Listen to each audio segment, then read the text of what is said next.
मशरिक news के नाजरीन आदाब। दिन भर की अहम खबरें। दिल्ली फसाद पर पार्लियामेंट में जबरदस्त बहस, अपोजिशन ने अमित शाह से मांगा जवाब और इस्तीफा। लोकसभा स्पीकर की ऑल पार्टी मीटिंग में कांग्रेस के 7 मेंबरान पार्लियामेंट मुअत्तली खत्म करने के लिए लिया गया फैसला। मध्य प्रदेश की सियासी हलचल के दौरान सिंधिया ने बीजेपी का दामन थामा, राज्यसभा में मेंबर बन सकते हैं। हिंदुस्तान में कोरोना के एक मरीज की मौत, एक की हालत नाजुक, अब तक 62 मरीजों के मामले सामने आए। कोरोना वायरस पे दिल्ली हाई कोर्ट ने मफाद आम्मा की अर्जी पे मरकजी और दिल्ली हुकूमत से जवाब मांगा। कोरोना वायरस की वजह से आईपीएल रद्द करने के लिए मद्रास हाई कोर्ट में अर्जी, संतोष ट्रॉफी का फाइनल मुलतवी। फर्जी खबर हटाने की अर्जी पर फेसबुक, गूगल और ट्विटर को नोटिस देकर जवाब मांगा गया। राहुल गांधी का हुकूमत पर तंज, मुल्क की इकोनॉमिक पर नहीं, कांग्रेस की मुंतखब हुकूमत गिराने पर है मोदी की तवज्जो। बीजेपी तर्जुमान जफर इस्लाम ने सिंधिया को कराया भगवाधारी, 5 माह में मुकम्मल लोटस ऑपरेशन।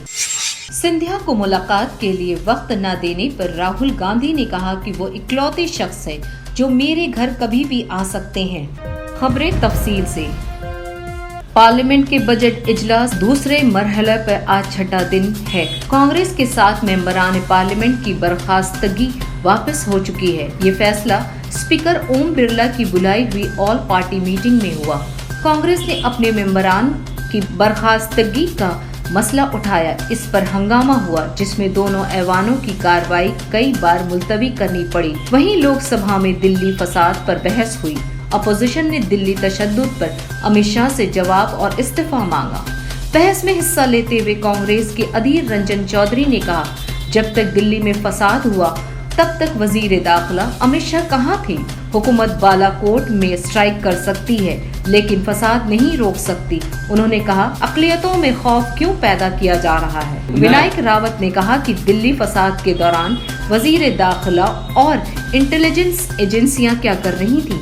टीएमसी के स्वागत राय बोले कि फसाद से मुतअस्सरा इलाकों में अमित शाह क्यों नहीं गए, वो इस्तीफा दे और तशद्दुद की अदालती जांच हो। बहस का जवाब देते हुए बीजेपी लीडर मीनाक्षी लेखी ने कपिल मिश्रा की हिमायत करते कहा कि तशद्दुद सीएए के खिलाफ मुज़ाहरा को लेकर हुआ है। सोनिया गांधी ने सीएए पर कहा, बुज़दिल वो लोग हैं जो घरों से नहीं निकलते।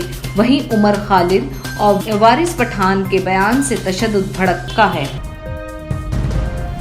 राहुल गांधी के बेहद करीबी दोस्त और कांग्रेस के साबिक जनरल सेक्रेटरी ज्योतिरादित्य सिंधिया ने कांग्रेस से 19 साल का नाता तोड़कर आज बीजेपी का दामन थाम लिया। सिंधिया ने बीजेपी हेडक्वार्टर में पार्टी सदर जेपी नड्डा, पेट्रोलियम के वजीर धर्मेंद्र प्रधान, पार्टी के नायब सदर और मुतअद्दिद सीनियर रहनुमाओं की मौजूदगी में शमूलियत अख्तियार की। इस मौके पे सिंधिया ने कहा कि मध्य प्रदेश में कांग्रेस ने बहुत से ख्वाब सजाकर 2018 में हुकूमत बनाई थी, लेकिन 1.5 साल में वो सारे ख्वाब बिखर गए। उन्होंने कहा कि जिन किसानों के कर्जों को मध्य प्रदेश की कांग्रेसी हुकूमत ने इख्तिदार में आने के 1 हफ्ते के अंदर माफ कर देना था, इस वादे को 18 माह बाद भी पूरा नहीं किया गया। नौजवानों को अलाउंसमेंट नहीं दिए गए। सूबा में बदउनवानी के बड़े बड़े सनात कायम हो गए हैं। तबादला उद्योग और रेत माफिया का उद्योग अब कांग्रेस पहले वाली